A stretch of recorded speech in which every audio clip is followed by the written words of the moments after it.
Empowering You show. This is a lively television show that is a driving force to positive transformation in every viewer's life. Our goal is simple. It is to elevate our audience members with clear, practical, helpful advice and engaging activities. We're here dedicated to sparking a journey of self-growth and empowerment, making sure each episode is a step towards professional and personal achievement. That's how we empower you on the Empowering You show. So get ready, it's time. Great rising. Welcome back to the Empowering You show. I am your host, Dr. Barbara H. Smith, and soon I'm going to bring up our co-host. Today we have a phenomenal guest.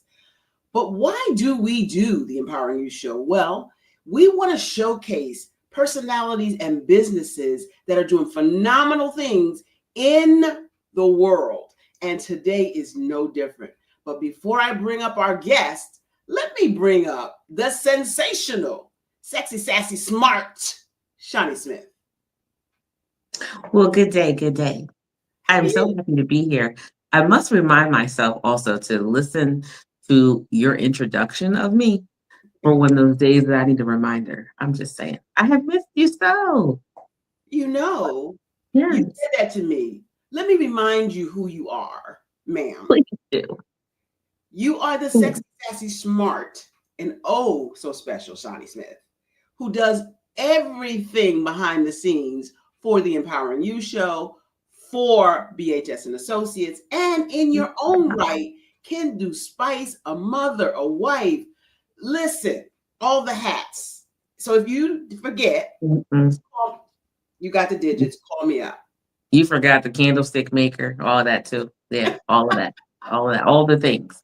It is amazing to be here today. It's a beautiful day, and not just because the weather is beautiful, but because I'm here.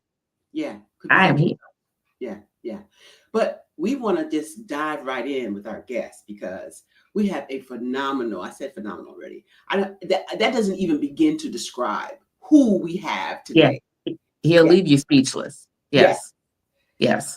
He is the executive director and founder of the Center for Micro-Entrepreneurial Training, say that 3 times fast, a nonprofit organization committed to transforming communities by equipping women, Black and brown entrepreneurs with the tools, knowledge, and networks they need to launch, grow, and sustain successful business. Come on, not a hookup, not a hustle, not a hobby, a successful business. With over 35 years of executive leadership, spanning global corporations such as Baxter, Johnson & Johnson, Novartis, and Abbott, he brings a wealth of strategic, operational, and coaching expertise to the entrepreneurial ecosystem.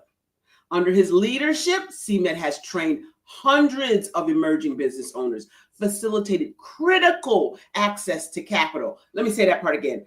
Critical. Yes. Not no money, no worky. Okay. Right. And forged high impact partnerships with financial institutions, municipal agencies, and corporate sponsors. He's widely recognized for his ability to design practical, results-driven training programs, including the CMET's signature entrepreneurial business accelerator and pioneering entrepreneurship through acquisition workshops. You know, that opens new pathways to business ownership and generational wealth. But his passion lies in removing barriers, advocating for equitable economic opportunities, which we need in this community so bad, and empowering aspiring entrepreneurs to transition from vision to execution with confidence and clarity. Help me bring to the platform Mr. Joseph Simmons. Wow. That should be like in a round of applause. Okay. Ladies, you've got nothing on the hype man from Muhammad Ali. Drew Bundini Brown. You are phenomenal, just phenomenal. Thank you so much for that introduction. You are so welcome, sir. I remember seeing you on the Black Business Expo, and I got to give shout out to Dr. Kelly because the quality and caliber of people that come to that show, that I have gotten to be introduced to is phenomenal. And you are one of those. I'm so grateful to have you. We're going to jump right in. I'm going to let Shawnee go first because I got some really good questions too. So first of all, just listening to your bio again, spoken by the Dr. Barbara A. Smith, it sounds already, huge, right? But you're not impacting individuals.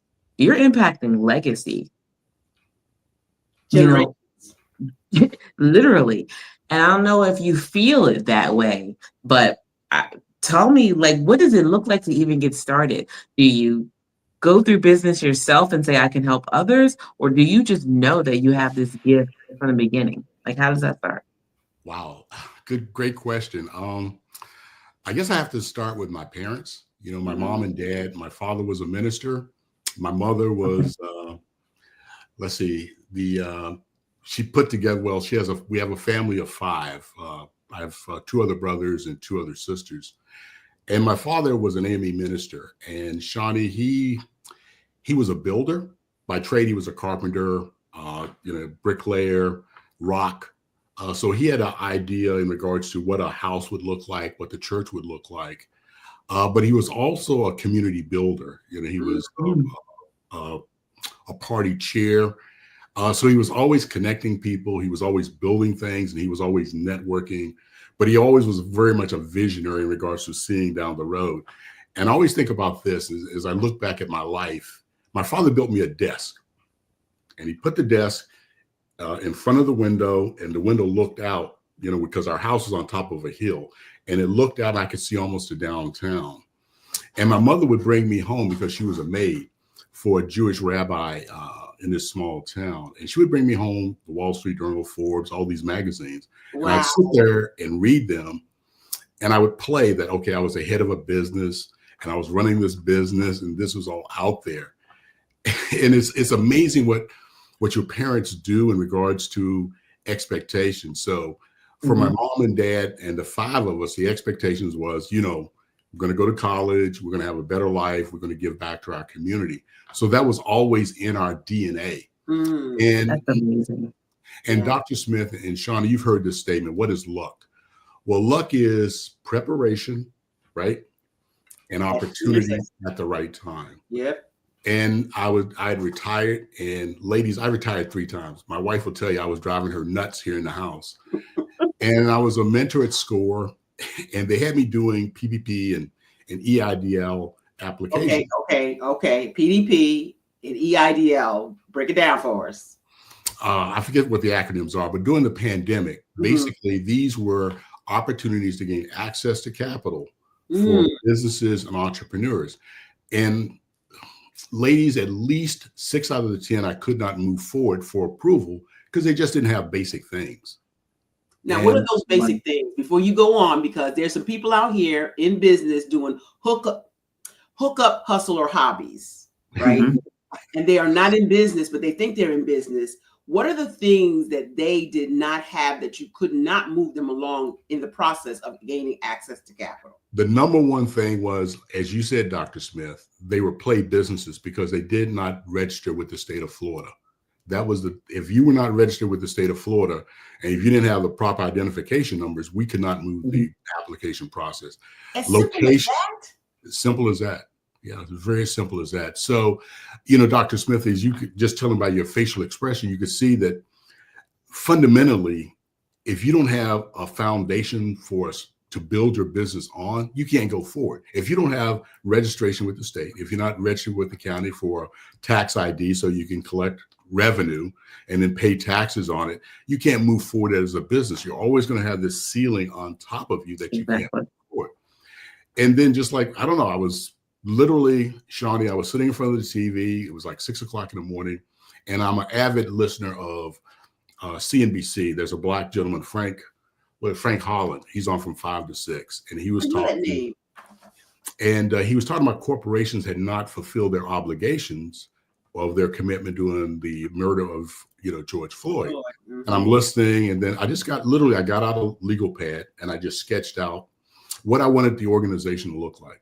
There was a need to provide fundamental training for women, Black and brown entrepreneurs. Those are the 3 groups that were tremendously affected by the pandemic, and those that could not get access to capital and business Right. fundamentally, they were struggling. So to answer your question, Reverend Albert Simmons and his wife Hetty Simmons pretty much put me in this opportunity that that CMET is today. I mean, without those two, I mean, they had expectations for me to literally say, okay, at some point in your life, you're going to give back to your community, and that's the point in my life I'm at right now. That is so wonderful. It Um, is. I have so many questions from that standpoint. You talked about your mom and dad and how they were instrumental in expectations, in things they expected of you. Today, we have so many young people who don't have that mother and father in the same place at the same time, giving them the kinds of foundational skills and aspirations and inspirations that you had. What do you say to a young person today that is basically lost, but knows that they want something better in their life? What do you say to a young person today, those that might be listening? One of my close friends is a minister in Charlotte, North Carolina, and we were having that same conversation, and he founded an organization called the 13th Man, and their focus is on African-American young men between grade school, middle school, and high school. And one of the things that we were talking about, Dr. Smith, is that there's a phrase that we're afraid to use as Black males, and that is, "Can you help me?" Mm. It's a very simple phrase, but know whether or not, Shawnee, you can be in middle school, high school, but also in your corporate career. I mean, it took me 10 years for me to finally say that to my immediate supervisor, my boss, to say, "Hey, Dr. Smith, I need help. I want to get here. Help me get there." And once I said that, the wheels went into motion. Why do you think that is, though?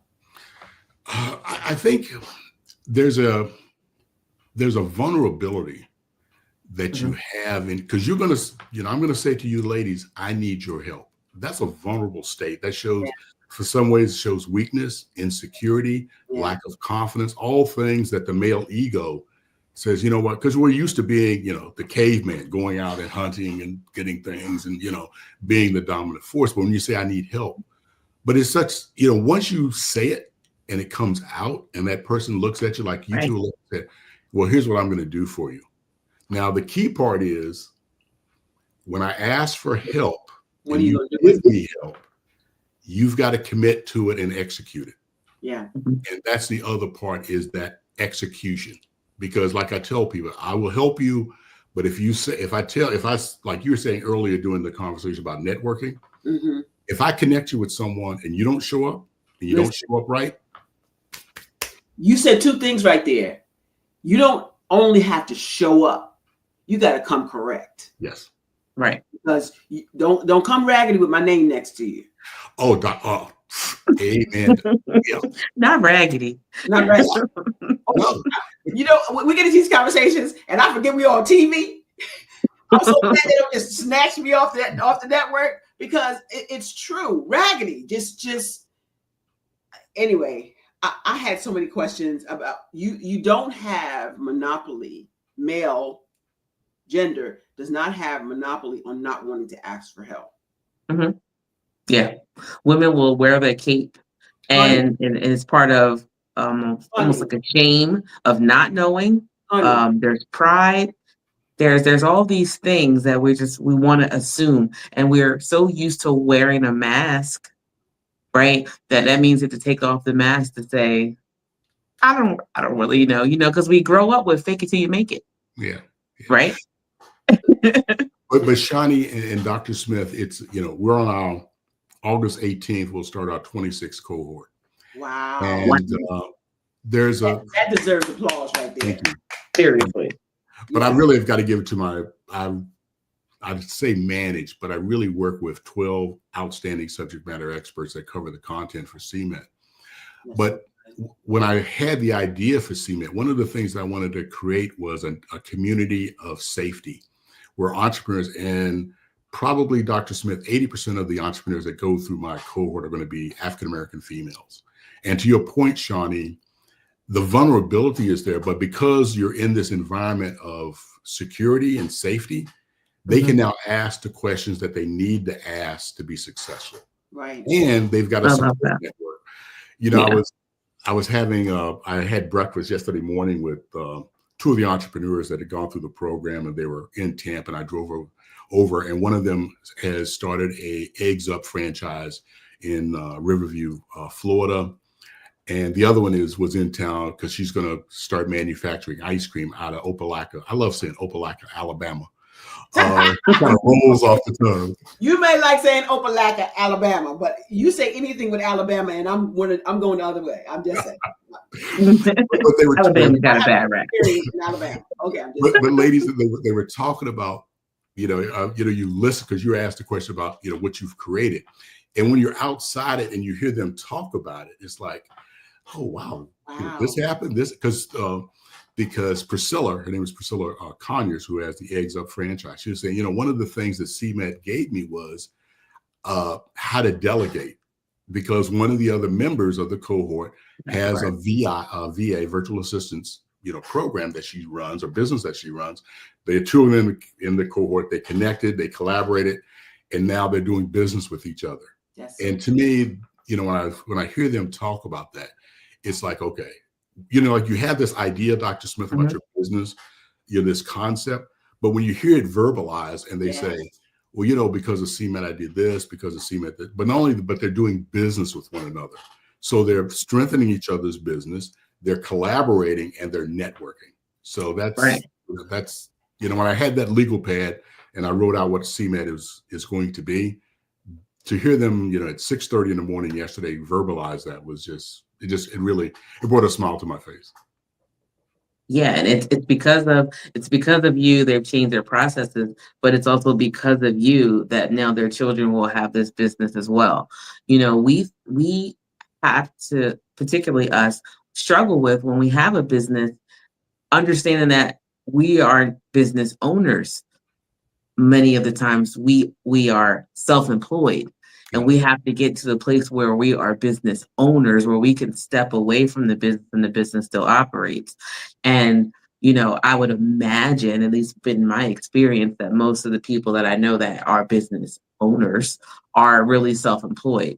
And it is organizations like yours that help you paint the picture to show you how to delegate, how to step outside of it so that you can look at the vision and not just be in the moment trying to fill the order or, whatever it is that your business is doing.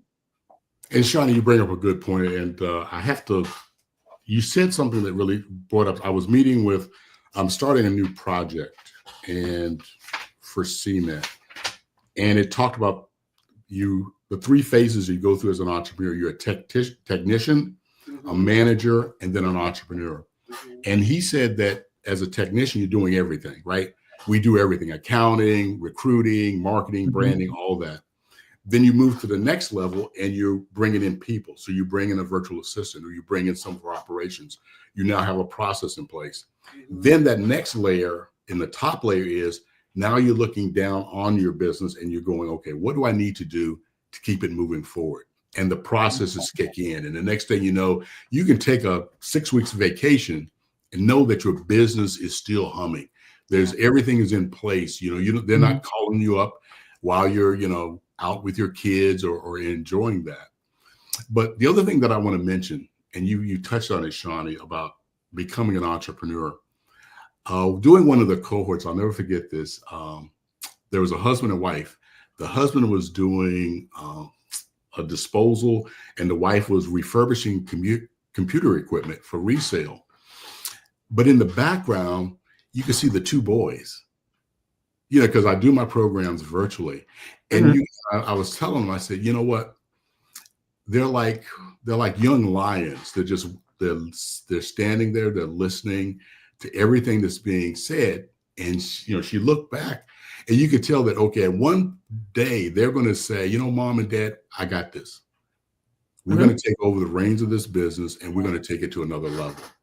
And that's the beauty of seeing this. Now you've got two generations of entrepreneurs, and their kids will take over the business. And now you've got dynastic wealth. And that's what you do. Yeah, I, absolutely. I got a question.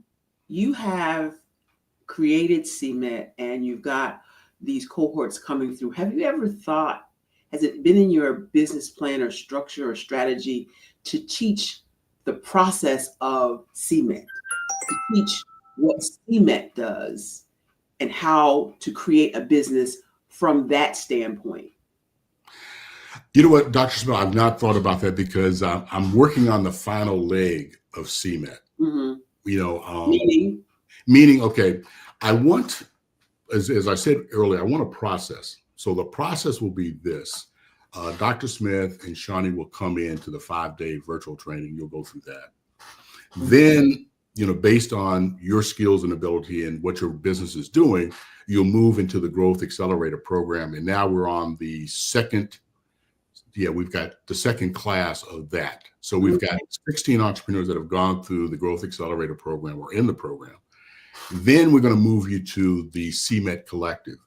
And the collective will be businesses that are doing $750 to over $1 million. And then you'll meet monthly and you'll talk about the challenges that you have. So you'll sit around the table with your peers and Shawnee will say, hey, I've got a problem with marketing of my spices. What can I do? The other 8 will say, okay, you need to do this, this, and this. I love and that.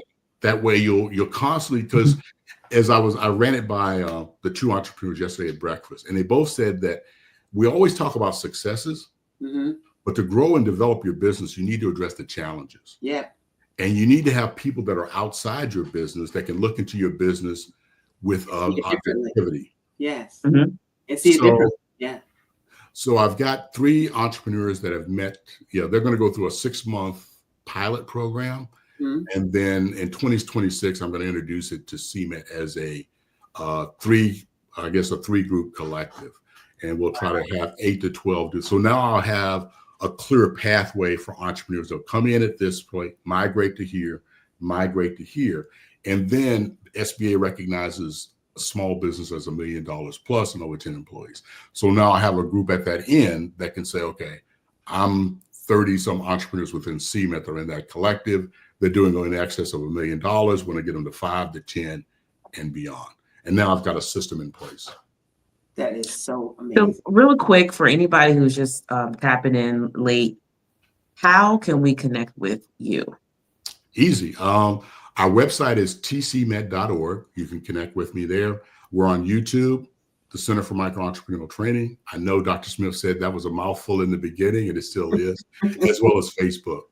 And also, I'm open. I mean, they can also email me at my first initial J, Simmons, SIMMONS, at tcmet.org. We're not that big. I love talking to entrepreneurs. I love, as Dave Chappelle said, with their dreamers. They have these ideas and you hear them talking. It's just invigorating to hear. You have to be just a little bit to this, to want to be an entrepreneur in the first place, right? I have to know though, tell me your greatest success story, your greatest business that you saw take off. That's like asking an artist, what is their best song? You always get that question. I'm gonna give you 2 stories. Okay. One is around commitment, and that is Katie Bennett, and you probably see her, Dr. Smith, if you've been on the Black Business Network. She's on our YouTube video as a promotion, and she's someone that looks, like us on the screen, and she is an avid writer, and she avid reader, and that was her why. She wanted to publish books, and she wanted to get into that business. She came into the EBA, the 5-day. And the first thing she learned was she had to register with the county and with the state and get her business license. So she did that. Then she had to pay her taxes. So she had to go and do that. But she kept that drive of moving forward, that grind of keep moving forward. And so I noticed something about her though, that when people say I had that it. Yeah. She had that it. She was always talking about, I want to do this, I want to do this. But she did the actions. She did the necessary actions. So Katie, she had a horrific car accident. And she was out of commission for about 6 to 8 months. But she never gave up on her dream. And so we put her into the Growth Accelerator program just because, you know, she had a solid business plan. She had the trajectory of revenue that she was going to be successful, but the accident really waylaid that. So fast forward, you know, last year she was able to get back in her business. She got a contract for 250, you know, that got her back up and running. So now, as of today, she's looking to hire salespeople. She has people in place in regards to an organization. She has other contracts coming. I think she's got a contract with the county, and she's one of the pilot entrepreneurs that's going into the collective because of where her trajectory is. So that's one. I mean, just to be a single mom with 2 kids and just to overcome a horrific accident and stay committed and focused in regards to, I want to do this and I want to be successful. So Katie's one. But on the flip side, Shawnee, I want to talk about, we had someone in the 5-day and she was in Jacksonville, Florida. She was an older lady. I think she was in her 50s because she was near retirement. And one of the things we do is before you come into the program, we send you out a 1-page business plan and we give you an assessment of that business plan. So that's a free, you know, that's a free service that you give you. So again, you know, one of my strongest, you know, counterparts is Michelle Chenault. She does business planning. She looked at the business plan and the feedback she gave this lady was, you know what? The business is not really that solid where you're going. And then we asked her about funding it. She said, well, I'm going to take my 401k and fund this business. And Michelle and I both looked at it and go, you really shouldn't do that. It really is, you know, you'd wipe out your funds, you know, you're at that age where to start over. So just having that frank conversation with an entrepreneur to let her know this is not the best avenue for you to take, I think is also a success. You know, we just can't have people filing bankruptcy and this and that. So those are 2 stories that I can get. But I could also tell you about someone that went through day 2 of our financial session. She went to lunch. She called me and said, I'm going to be 2 hours late. She went to her bank and she got a credit line of $50,000. Wow. So Won't we do it? Yeah. Okay. So those are the kind of the other, you know, so we have those success stories as well as It's awesome that you have that expertise because so many people bootstrap, right? We know all about bootstrapping. Yeah. And how fast. Imagine that she put her 401k on the line and where she would find herself still working well into her 70s. Yeah. If things didn't go right. I mean, think about it. You're broke. You wiped out your savings. The only thing you have is Social Security. And the other thing that we told her to do, and I think Dr. Smith had alluded to it at the beginning, was that there's opportunity to buy businesses. So instead of taking that 401k and investing in a startup that is going to drain you of cash, buy a business that's in the travel industry and use that cash flow because you're going to get a salary, but you're going to get cash flow and customers. And that will be a better way for you to take and own and start a business. Now, you know, I never even heard of that until recently. And you solidified it on the show when you came to Black Business Expo. But I had never even heard. My son actually introduced that to me about a year ago. But by that time, I had bootstrapped my business, taken all my money out of 401k. You talking about all these foreign people that I don't know, and you're telling my story. And bootstrap my business to get to where it is today. And, you know, and some moments still struggle because the funding is not there. But the idea of purchasing another business, if you're listening out there and you're looking for a business opportunity and have capital or can get access to capital, that is the best thing I think that I have heard in a decade. It really is. I always joke about, there was a skit on Saturday Night Live with Eddie Murphy where he went in whiteface and he got on the bus and the bus takes him uptown. And once they get past a certain thing, all the black folks get off and it's just white folks on. And he asked to buy a paper and they started laughing. Everything is free, everything. And that's what I feel like entrepreneurship acquisition is. It's just this kept secret that's been away from us, but it's there. There is $10 trillion of market value businesses out there for sale. People with gray hair like myself, we're looking to retire. We want to get rid of these businesses because our kids don't want to do anything with them. we as a community, I think Black businesses represent $7 trillion. That's it. There's $10 trillion. So if we could get 10% of that over the next 5 to 10 years, it's a game changer. And Shawnee and Dr. Smith, think about it.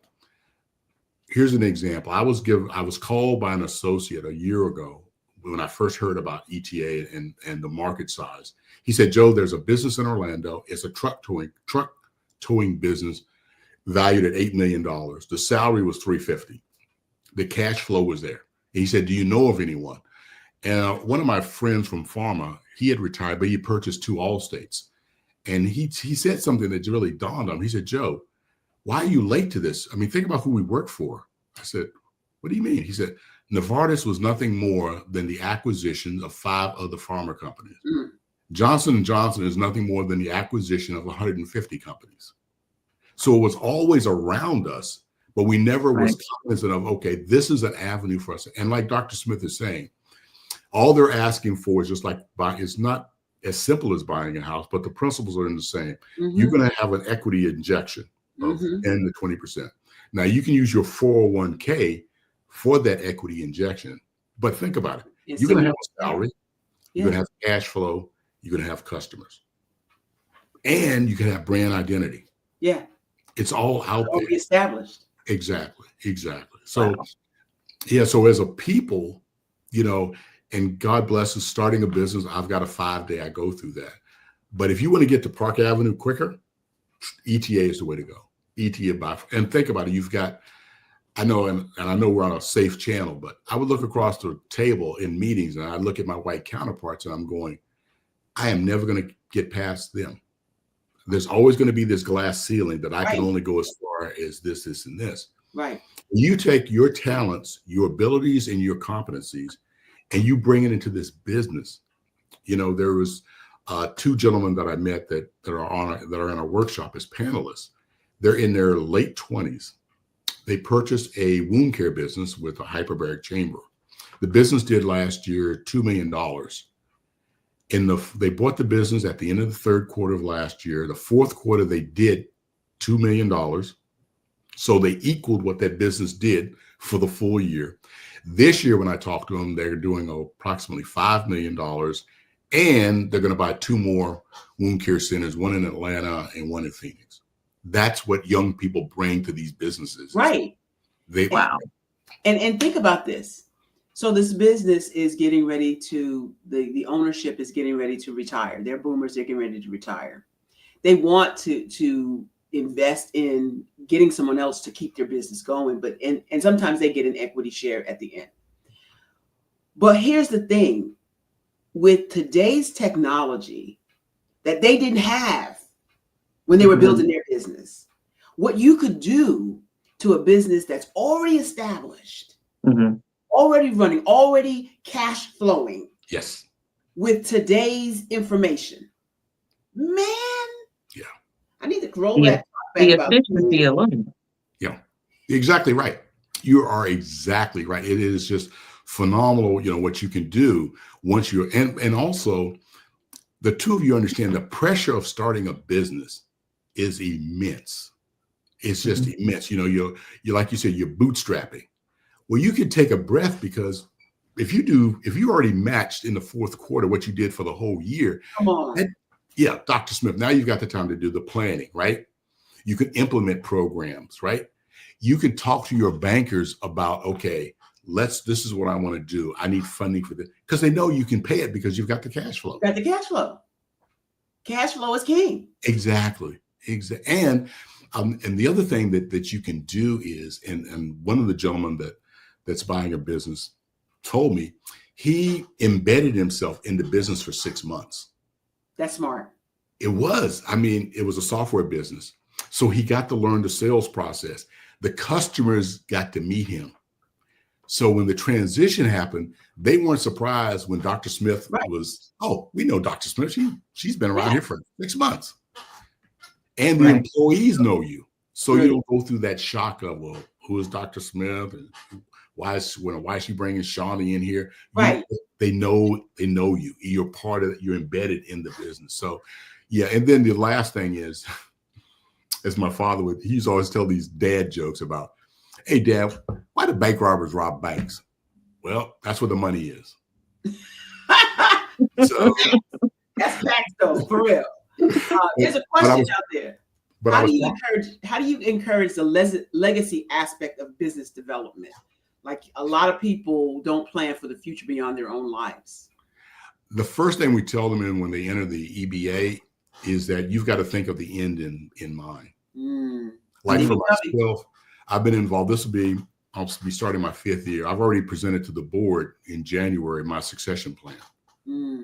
5 years, I want to be, someone else will be sitting in this chair talking to Dr. Smith and Shawnee. It will not be, Joe Simmons. So, excuse me, they won't be talking to Dr. Smith, but Dr. Smith going to be on a private island somewhere sipping Mai Tais. I'm just saying.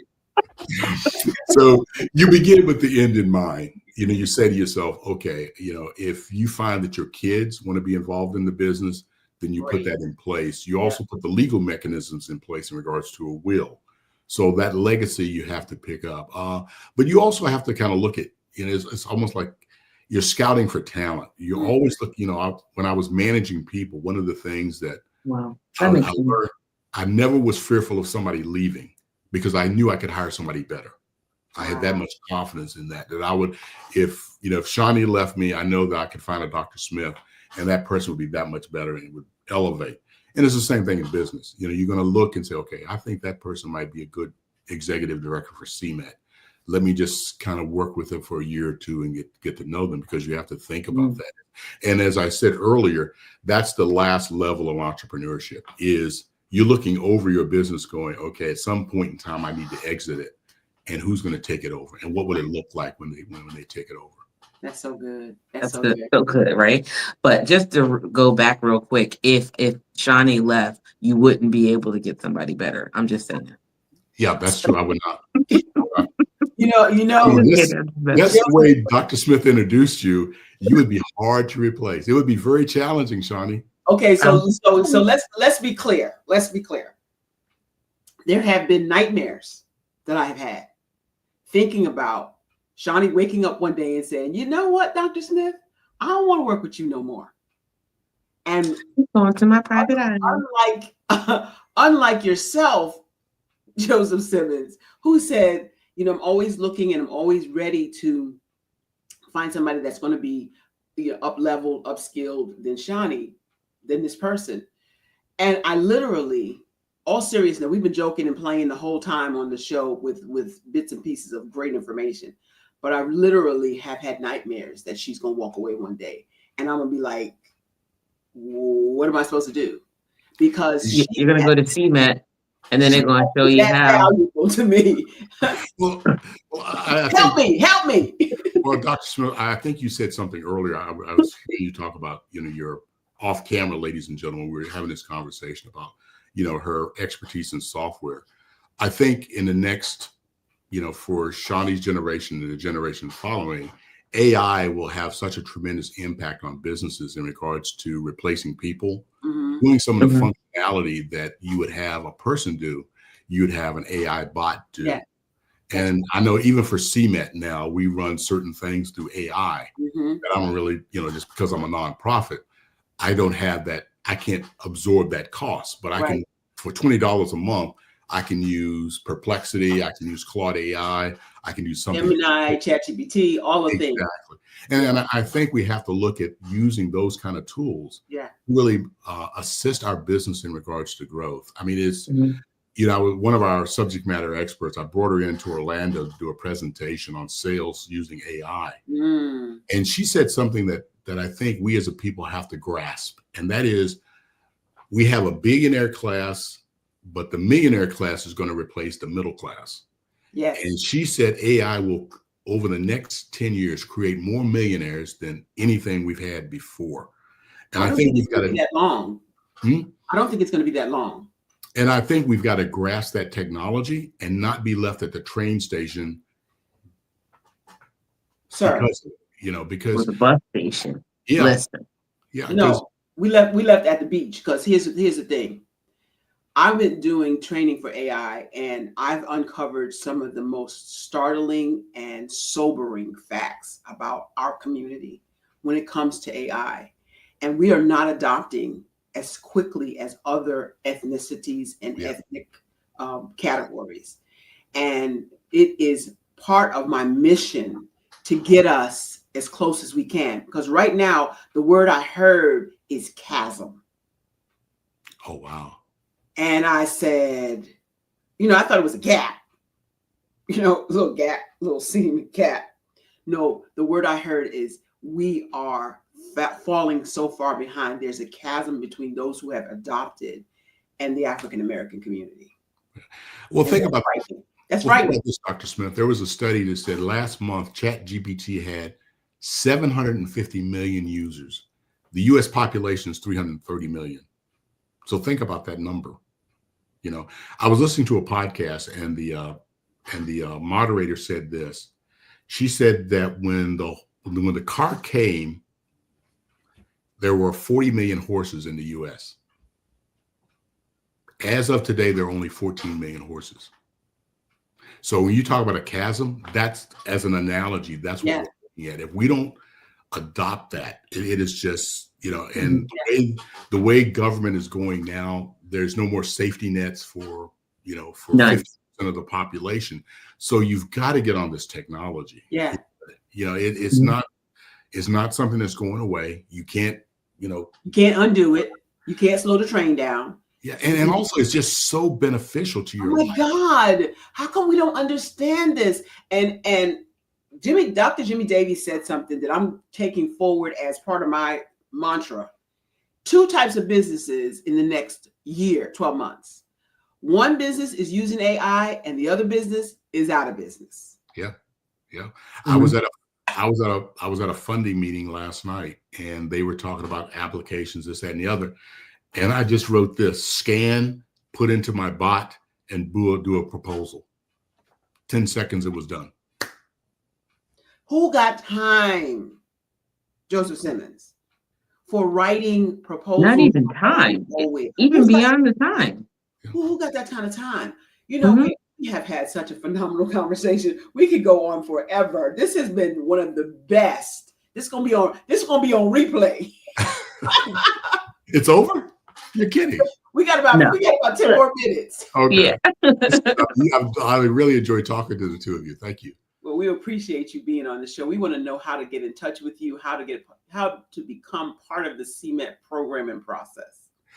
It's real easy. All you have to do, ladies and gentlemen, is go to our website. There's a pop-up that's registration for our upcoming EBA. So simply go to tcmet.org and you can register there. We do have an upcoming entrepreneurship through acquisition workshop in Jacksonville, Florida next week on the 14th. But stay tuned. We'll probably be doing a Zoom ETA, just because of, like you were saying, Dr. Smith. Yeah. There's such a lack of understanding, just that awareness right now. So we'll probably be doing something like that in October. I'm claiming it, but not at the beginning of October. Okay, okay. Because it's not even always just how to do it. Even that it's even a thing. That it even exists to do it. Yeah. And we don't want you to do it at the beginning, because at the beginning of October 3rd, 4th, and 5th, the Sisters Inspire Sisters to Advance event is on and popping. We have 3 doctors in the house: Dr. Obiama Martin, Dr. Lisa Santiago McNeil, and yours truly, Dr. Barbara H. Smith, who are going to be taking the platform and bringing in women who are looking to level up their professional and personal lives. You don't want to miss it. These last 4 years of doing this event has gone on. It's just so enlightening and enriching for the women who attend, that they have continued to be comrades after the event and level up their lives and their business. Where can you get the information? Go to barbarahsmith.com and register. That was my community service announcement.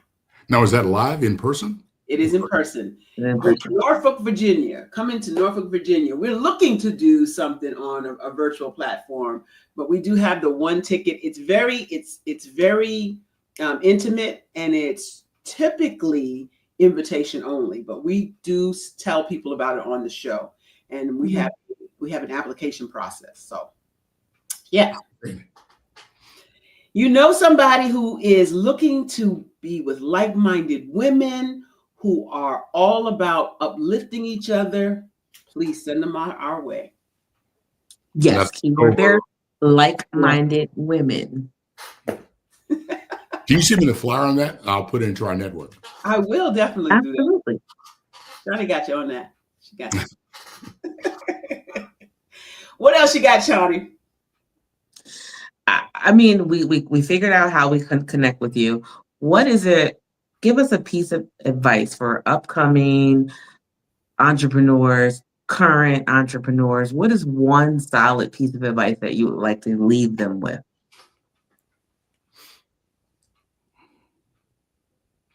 I would say this, that it's going to be in several parts. Part number one, because of where we're at in the world today, technology-wise, if you have an idea, put it into an AI bot and just develop it and cultivate it and let it ask you the questions, and you keep pumping in and pumping until you really have a solid business plan. So once you have a solid business plan and you think this business is one, the other thing that you have to do is, if you're in a relationship with your partner, your wife, your spouse, have that long, deep conversation about the commitment it takes to start a business. Ooh, never consider that. I didn't. Still listening. Yeah, because Shawnee and Dr. Smith, there is no work-life balance with starting a business. Come on. It's a total commitment. And that commitment, I've always said this, either your career or your business, your mate or your spouse can become jealous of, because you're giving so much time to it. So if you lay that out first and tell them that, okay, this is what and they see you actually do it, then they'll see the commitment. The other thing that I would say is, surround yourself with people that are ahead of you. For example, the reason why I put together, the reason why I put the collective together was that I want these entrepreneurs to be around someone that has $100 million business. Because if someone has $100 million business, they have connections in that room that can elevate you up. So that's the other thing. People don't understand the aspect of networking and networking successfully. I think Dr. Smith and I were having a conversation about that, backstage, about you've got to walk into a room and say, okay, who do I need to connect with and how can they help me? Mm-hmm. And it's got to be a relationship. Say that though, Joseph Simmons, you have to be able to be confident in your own self to say that, because a lot of people will not. For example, you gave an open invitation. I hope people really understand that you are sincere about it. Call the man. Yeah. He said he's interested in entrepreneurs. You're out there struggling in a business, whoever I'm talking to, you're struggling in a business, you don't know which way to go, and you're not in the room, in the circles of people who are where you want to go. Not pooking them sitting on the couch, telling you how they wouldn't do that if they were you. I heard this again on CNBC, and again, it made perfect sense. You are the relative value of your circle. Say that. If your circle is 100 million, then guess what? Your 50K it can be part of that 100 million, because they can connect you. They can say, Shawnee, here's a deal that's coming up. You want to be part of it? Yeah, I want to be. That's a $10 million job. All of a sudden, you're off and running. Yeah, you're off and running. So, life-changing. Yeah, but there's a preparation. There's a preparation for that. I know they always ask me. They said, "Well, Joe, how is you always find yourself in rooms that you say, geez, how did I wind up here?" Because I don't put a ceiling on myself and say, you know what, I don't deserve to be in that room. I'm going to go in the room, and I know my stuff. So know your stuff. Have a pitch. Shawnee and Dr. Smith, I can tell you about CMED in 10 seconds. Boom, boom, boom, boom, boom. Who can you direct me to that can help me? And people are always wanting to help you. But if you don't ask for it, they're not going to help you. Closed mouth doesn't get what? Fed, right? I'm waiting for y'all to finish that. You have not because you has not, right? Yeah. And you're right, Dr. Smith. I think the retreat that you're doing in October helps. And I hate to be sexist about it, but there is this thing about, female entrepreneurs where they've got to say, this is who I am, this is what I do, Yeah. and be very confident about it. That comes up very vividly in our financial workshop where we talk about pricing for profitability. Mhm. As soon as you say what your price is, Mhm. there's a value. And if you stutter or you're weak about saying what your price is, then either one, you don't know what your costs are, or you're not really secure about what you do. That's right. I need you to say that for the people in the back. Yeah. It is a struggle, particularly when it's a service Yes. Yeah. versus the product. Yeah. And I was there. I was so there. Joseph Simmons, I was so there for so long. Yeah. Not understanding the value I bring to the room. Yeah. Not anymore. Yeah. But also, Dr. Smith, you probably have a walk away. If somebody says, that's too expensive for me, thank you. I really enjoyed your time, but I'll move on to somebody that can afford it. Because my coach told me there is a client and a customer at every price point. Yes. Mhm. And once I got that, Yeah. I can walk away. Yeah. Because So everybody's not a client. So those are the things. And the other thing that I would add is never stop learning. Learn new technologies, learn new ways of doing things. And that comes from being at that third level where you're looking down on your business. And to make your business better, you're going to go in and learn about AI. You're going to learn about, whatever the latest technology, and see if you can adapt it in your business. Yeah. Yeah. That's so good. This was so good. This was so good. This is for sure playing again next week. Okay. I'm just letting you know, listeners out there, you're going to get this 2 weeks in a row because you need to get this. We'll get it. We have run out of time, but I want you to tell us one more time, just in case somebody came in at the end and they're just seeing the end part of this show that they have missed. Yo, press replay on this one. I promise you're going to want to replay this. But Joseph Simmons, tell us again, how do we get in touch with you? Sure, it's very easy. If you're an entrepreneur and you're looking to start a business, have an idea in business, but you really want to learn about business, then please go to our website. It's tcmet.org, or go to our YouTube channel or Facebook page. We're all there. We're there to help you. We want to make you successful. I love it. Shani, for the people, is there any limitation on who can be helped by you? Whether that's distance or industry? Well, we do the 5 days on a virtual platform. So that gives us, for me, for CMET, I have people from as far away as Nigeria, Kenya. We've done Japan, India, and Canada. So yeah. I'm going to get you some people from Senegal. All right. Love to have them. Love to have them. Because, there's opportunity. That opens up a whole international market for you as well, just for attending. Come on, people. Why aren't you on the website yet? Schedule. You still here? You still looking at us? You're not on? Thank you so much, Mr. Simmons, for being here. We have it was a pleasure. The time literally, as they say, has flown by. Thank you so much for the opportunity. Look forward to working with you in the future. And just let me know if I can help you in any way. Yes, sir. You can help me in several ways. You will be hearing from us both. Trust and believe that. Shani, you have any last outtakes before I shut the show down? I don't. I want you to be intentional. I want you to be open to learning, as Mr. Simmons talks about. Be coachable. You don't know everything. You couldn't possibly. Find somebody who does. There you go. You know what time it is? It's time for you to step into your greatness because the world is waiting for you. That's our show. We will love to see you on the platform. Go to barbasesmith.com if you're interested in more empowering you. Thank you and good night.